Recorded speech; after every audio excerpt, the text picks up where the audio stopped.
The Creasy Arena, a brutal chamber carved from cold metal and illuminated by harsh white lights, sat silent as Commander Thexer marched a small human girl toward the center pit.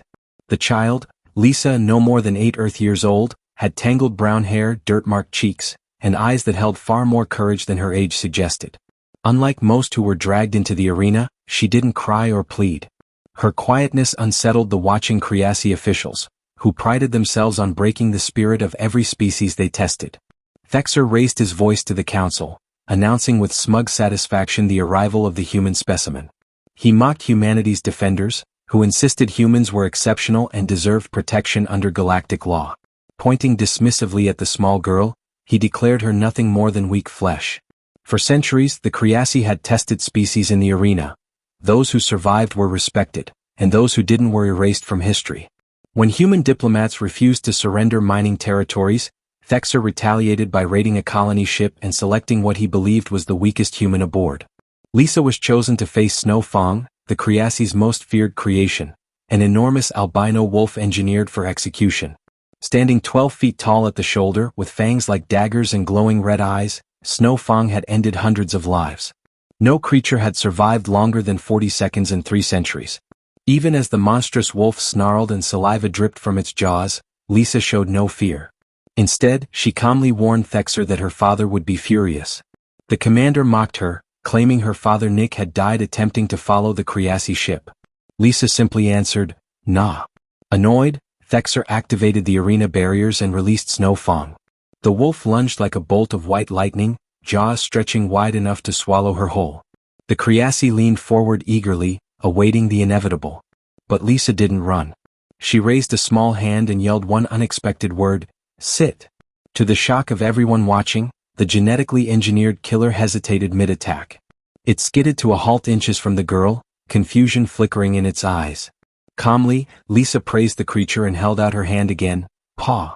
And the impossible happened. Snow Fong gently lifted a massive paw and placed it in her tiny hand. The arena fell silent.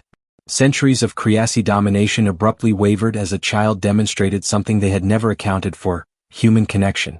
Thexer's throat membranes swelled in outrage as he witnessed Snow Fong obeying the girl. The monstrous creature that had crushed warriors, devoured prisoners, and served as the Creasy's ultimate symbol of dominance was now responding like a trained pet. Unable to tolerate this humiliation, Thexer slammed the pain collar control, activating agonizing shocks embedded in Snow Fong's neck. The massive wolf yelped, collapsing to its knees as electricity tore through its engineered muscles. Lisa's eyes widened in horror, then narrowed with a determination sharper than any blade. She spotted the remote device in Thexer's hand and shouted at him to stop. When he continued to torture the wolf, Lisa did something no Creasy expected from a so-called prey animal. She ran straight toward the commander, not away from danger. Her tiny fists hammered against the glowing barrier separating them, and she screamed at him to stop hurting Snow Fong. Tears streamed down her cheeks, but her voice didn't waver. She defended the creature meant to kill her, insisting he didn't want to hurt anyone and was only suffering because of them. The arena froze. For the first time, Thexer hesitated. He had seen terror and defiance but never this kind of protective rage from something so small. The spectacle rattled the Creasy on a level they couldn't understand. A species that protected even its enemy? This was new, dangerous, unpredictable. Suddenly, a deep metallic groaning echoed through the arena. Walls trembled. Dust rained from above. The ceiling buckled as if struck by an invisible force.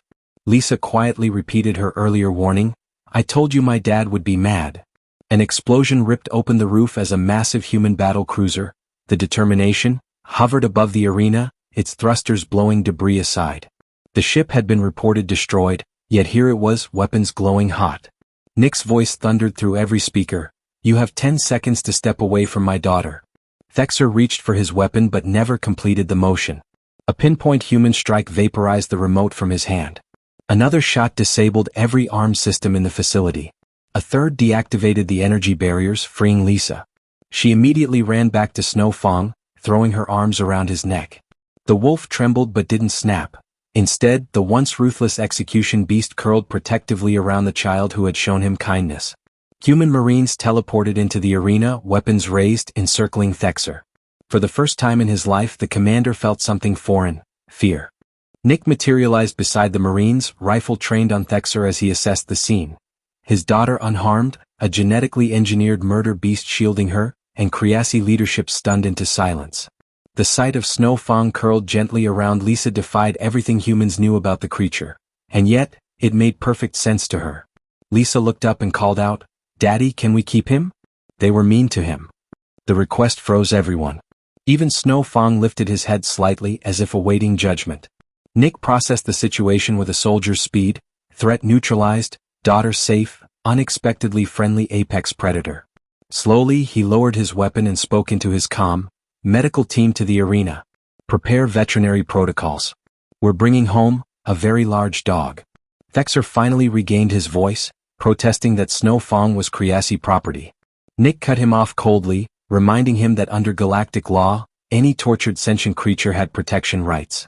The Kriasi had violated multiple statutes by abducting a human child and by subjecting Snow Fang to cruelty. And now they would face consequences. Nick issued formal charges through his comm. Humanity requested enforcement action against the Kriasi Empire for crimes against sentient beings. All arena footage was being transmitted to the Galactic Council.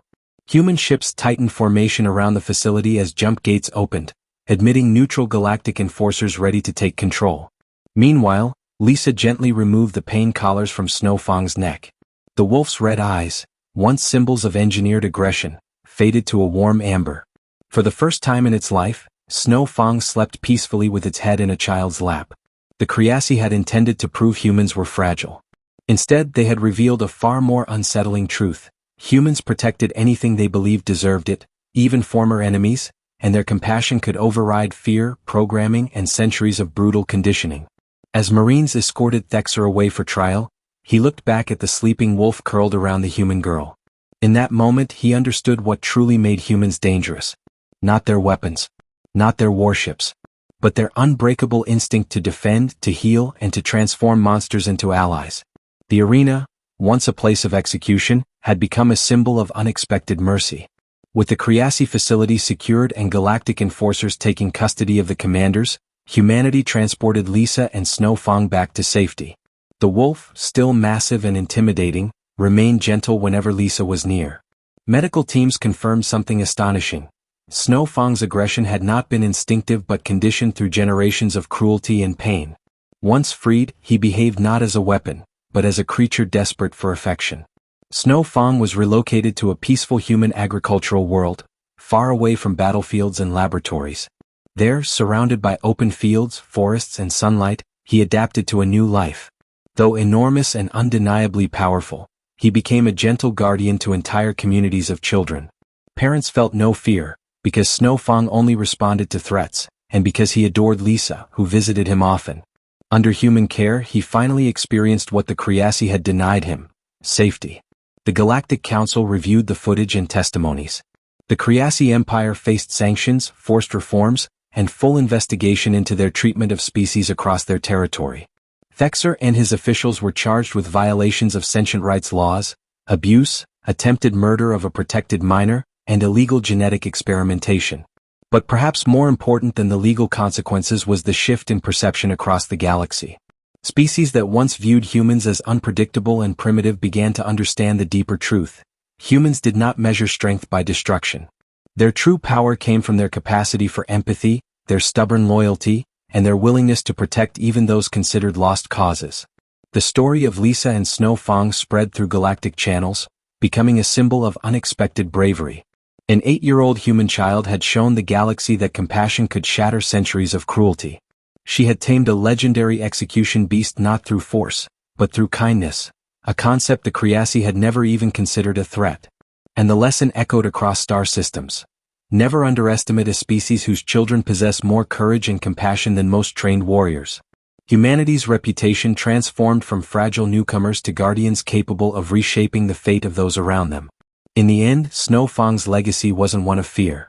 It was one of redemption, proof that even the most dangerous beings could become protectors when shown mercy, and that humans had a remarkable talent for turning monsters into family.